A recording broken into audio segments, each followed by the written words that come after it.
So, have you ever wondered how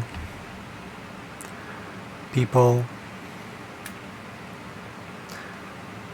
sometimes have all these arguments and there's the ego and there's all these things that kind of feel very separated? Well, in reality, there is no such thing, really, right? We just think there is. Ergo why I said, there is no such thing as fate or destiny and no free will. I'll explain why. So I've come to, it came as an insight, and I love when I get these insights, and I had to write this down when otherwise I would have, maybe I would have forgotten it. But anyways, I don't know, it just came to me. I was like going through thoughts about astrology, and I, as I've said early in the title of this video, it says Intra-astrologically speaking. So technically sort of intra-astrologically, meaning like astrologically speaking, but not really, but how everything is just connected. So terms are the things we have, like labels, terminologies, names, concepts, conceptualization. You've heard it before, especially if you follow Eckhart Tolle or if you have been inspired by him. There's also Matt Kahn. Many people, right? Even analogies and symbolisms, they're, as Eckhart puts it, stepping stones. It helps us to get to where we're going. It helps us to where the universe is able to express itself through little things in the confines of the 3D. And I guess you can call those confines like your inner planets. Let's call it that way. Even the outer planets are kind of the same. But then the way out of that is, like you say, your outer planets. Right? So I wrote down here the whole alpha, omega, yin, yang, as above, so below. It's all that whole, like, there's a connection. There is no beginning, there is no end. Because the concept of beginning end means that not only is it linear, not only is it confining, but it's actually a conceptualization based on form, based from form. Meaning that we associate beginning and the end with our identification of I am this form now, even though we don't really see it as children, as young children. And then when we die, it's like, oh, that's the et, that's the omega, that's the, there's, whether we call it this or that, this or this or that, polarity is a natural, I guess you can say, structure or natural thing of living in the 3D world, right? But that's why even with the rainbow, there's like little pieces of, there's a connection, there's different shades, but those shades within the shades, it's eternal. If you really look deep into it, this is why we're going to go deeper. We gotta go deeper, right? I even wrote down here, fire, earth, air, water, fire, air, water. So the cycle continues, and that's what astrology represents, right? At least does the elements represent that. It's that whole connection. It's like the rainbow. So in form, we're basically, it feels like we're stuck. We categorize, we compartmentalize, but the thing, that's a good thing, because we wouldn't be able to know. It's not so much about knowing it or learning, it's using that experience of life itself to understand, which is not what we think is understand, to understand. And eventually, because understanding feels like it really needs to lead to acceptance, right? And sometimes we think we should just accept. Well, that's blind surrendering, that's blind faith. And sometimes that's okay for certain people. Some people have more understanding before they even understand it. right? But if we knew everything, literally, that is embodying everything, we feel everything, we just understood it, and there's like, meaning like connected, but it's in a form of like literally just knowing, and like it doesn't make sense, we would just explode. Or we wouldn't be here, because the way I've seen it is, it's funny because I wrote down here, know nothing of anything and everything. Encompassing all things means know nothing of anything and everything. I know that's weird. This is a very, astrologically speaking, it feels like it's a gong gong thing, like the gong gong planet. It's a newly discovered planet. It's like, that movie, all at once, all at the same time, everywhere, all at once, something like that, with Michelle Yeoh. Basically like that. That is the reality of everything, but it's not necessarily the way we understand it, right? So we know already. So limits, they create boxes, we compartmentalize, but because of all that stuff, it creates density and weight. So therefore, it's hard to go beyond that. There's a limit. It's basically your very typical Saturnian thing. You can even go up to Varuna. If you want to use Varuna as a term, as a concept, whatever you want to call it. You can see whatever you want to call it. That's basically that's the representation of that, where there is the limits, but in this case, Varuna represents what you call the outer limit. Sounds like that TV show, that sci-fi show, right? And so otherwise, yeah, there would be room if we didn't have this confine, but then we wouldn't have 3D, or at least we'd be really light. This is why the other dimensions, as mentioned, they're lighter. But the way you can't put it in words. It's really hard to grasp in human words, because human words, even in English, English has like over, probably like, thousands and thousands and thousands of concepts that just like, right? We don't really know all of them, and that's okay. So again, the density and the weight, compartmentalization, that whole Saturn thing, has to have that, because that's the reality of it. This is form. It has to, your cells are contained within the body, right? This is why Saturn rules skin and also skeleton, right? It rules structure, it rules confinement, it rules limits. So it's finite.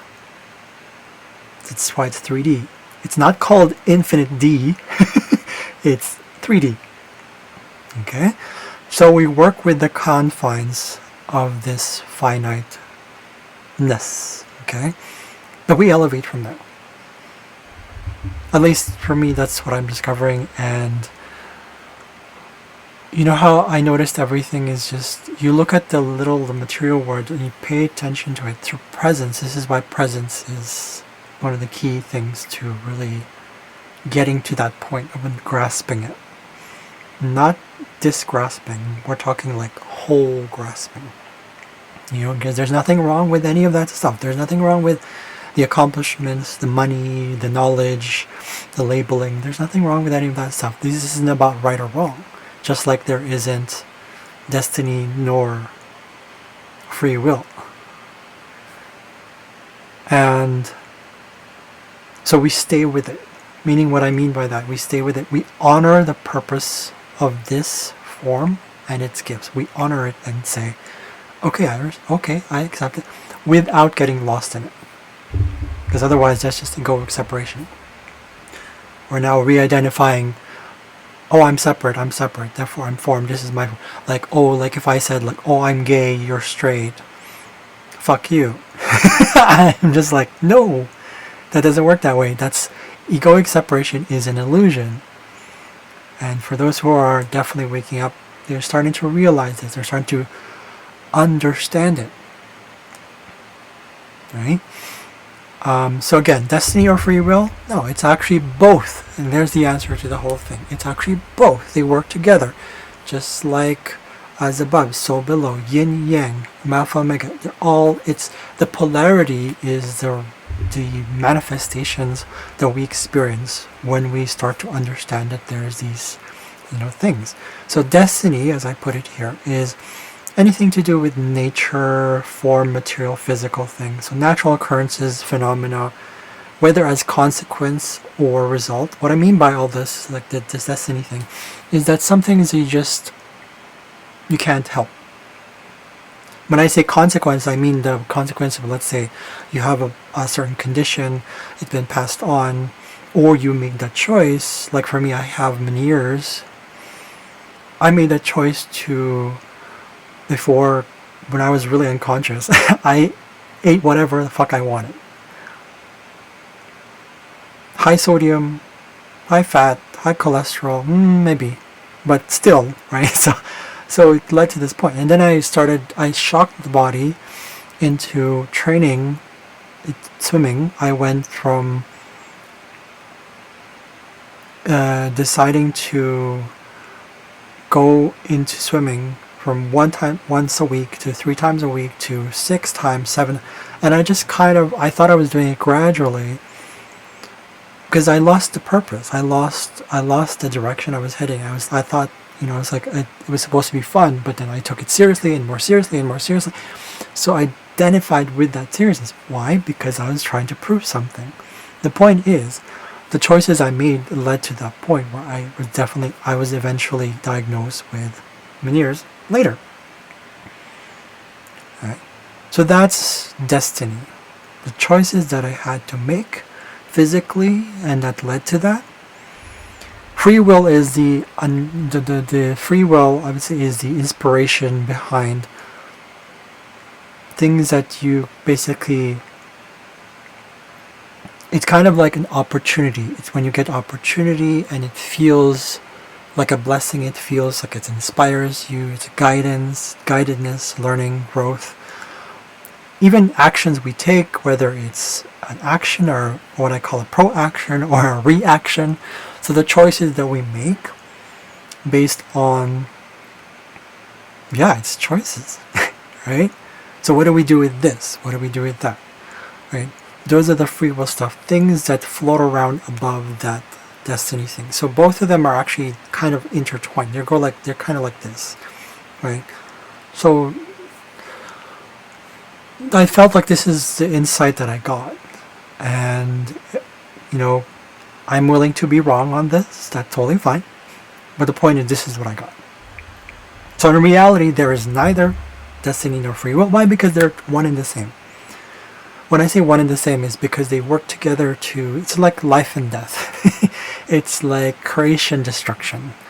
You can't have one without the other. And it feels weird because we think of destiny as something like, oh, it's fated, we don't have a choice, but then you have free will. So, oh, we have a choice. But if you think about it another way, destiny is the universe itself flowing through and guiding based on what is more natural, what is more. In a way, you can also say that destiny is the 3D. Free will is also the 3D, but destiny is also beyond, while free will is also beyond. You see what I mean? So it is very, very convoluted stuff, because our brains in this form will not really grasp it unless we surrender. Okay. So, relating this back to astrology, this is why I've said time and time again that astrology, just like anything in the world, just like anything in this life, is a tool that reveals whatever is already there. So, time is an illusion, but it's a truth. It's a tool, right? Time is an illusion. In truth, there is no such thing as time. But in this world, we work with this thing. It's a finite conceptualization. Right? Everything is really timeless, but without getting trapped in them. So without, separating again. Right? This is why we awaken and realize, oh, The ego is not, even the ego is not the enemy. The ego is a tool on its own. Yes, it's a tool. Right? The ego, a healthy ego, understands that there is a form, but we're not like, we're not latched onto it. We're not. It's like, it's okay. It's able to let go. We understand. It's like, oh, we understand the temporariness, the what do you call it, impermanence of this form. So, all we experience are tools, so that the universe, meaning us, we all, in true essence, or the expression of the universe is the form. It's kind of both. It's, you know what I mean. But again, even the word both is it's a duality.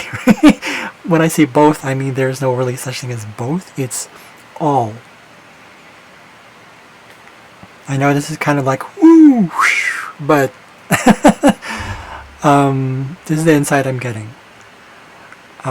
So yeah, so the way that the universe expresses itself and learns. When I say learn, I mean the way I understand learning in this case now is it's almost like absorbing, retracting, spitting out, all that stuff. All that, it's like a flow. It's a flow. So learn just really flow. But when it's like a river, the analogy of a river, it picks things up on the way, right? But it flows. When it picks up things, those are the learning things. It learns also of the fact that it's like, oh, okay. It flows and it goes this way and it goes this way. And sometimes it experiences iciness, it experiences cold weather, it experiences heat, it experiences drought, it experiences... That is the flow. But the river itself is not... Even if we go into the analogy of a river, the river itself is not separate from the air, the land, and the heat, and all that stuff. It's not. So that's what it really is. It's all connected. It flows. It's a learning process. It's a flow. It's a universe expression of this, in like at least the way we understand it. Right? So, I again, not sure if you understand it. That's okay. So all matter is really in this three. It's all manifestations of what I call the will, the intention, or the purposing, the flow of the universe. So there you go. That's my post on this, and that's the insight I got today. So thank you.